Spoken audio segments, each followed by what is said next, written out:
When you record audio into Pro Tools, the time it takes your computer to receive the input signal, record it, process it, and send it back out to an output is called latency. Latency values can be as low as 0 or higher than 50 milliseconds or more, which is quite noticeable and will likely negatively affect your performance while you're recording. I'll show you why. If we go to Setup, Playback Engine, and we set the hardware buffer size for the smallest amount, which is 32 samples, with our 003 setup here. Click OK.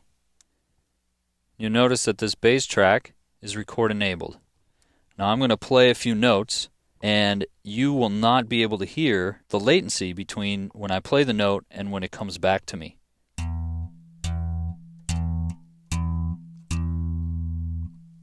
However, if I change to 1024 samples,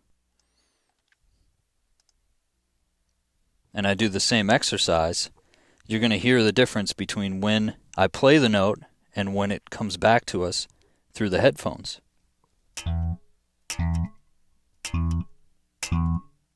There's latency for you. Those of you recording into a USB-powered interface, like an MBox 2, can achieve zero latency monitoring by turning the mix knob all the way to the left to the input side. This routes the input signal right back to the interface before it's even converted from analog to digital. Thus, there's no latency. To hear your input track along with other tracks that have already been recorded into Pro Tools, you need to put the mix knob in the middle. In this case, you'll hear the input signal with zero latency and the playback from Pro Tools, which will have latency, unfortunately.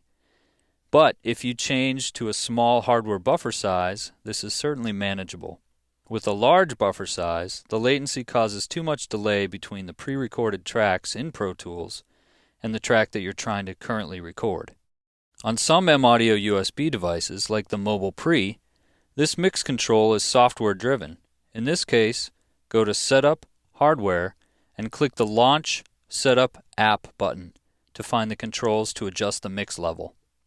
Firewire interfaces like the 003 and MBox 2 Pro handle digital audio and latency in a slightly different way.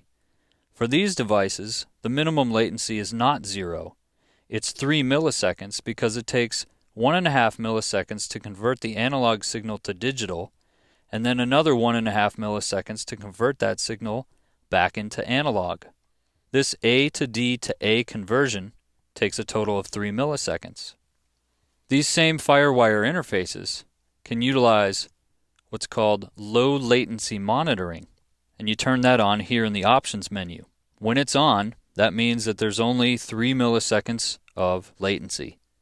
However, there are some accompanying limitations.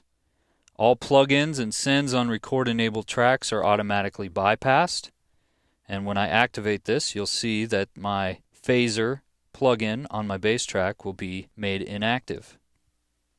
Right there. So, when you're using low latency monitoring, you can't record with any real-time effects on the record-enabled tracks. While this is a bummer, it certainly isn't the end of the world. In practice, I've found that working with low buffer sizes is totally fine for recording, even with the most time-sensitive material, and so I don't really use low latency monitoring very often. Once you're done recording, you can go back up to the playback engine and change it to a higher buffer size. But when you are recording, I recommend knocking it down to the smallest hardware buffer size. So latency is unfortunately an issue that we have to deal with when recording digitally. However, using the right techniques to manage it, latency shouldn't get in the way of recording great tracks.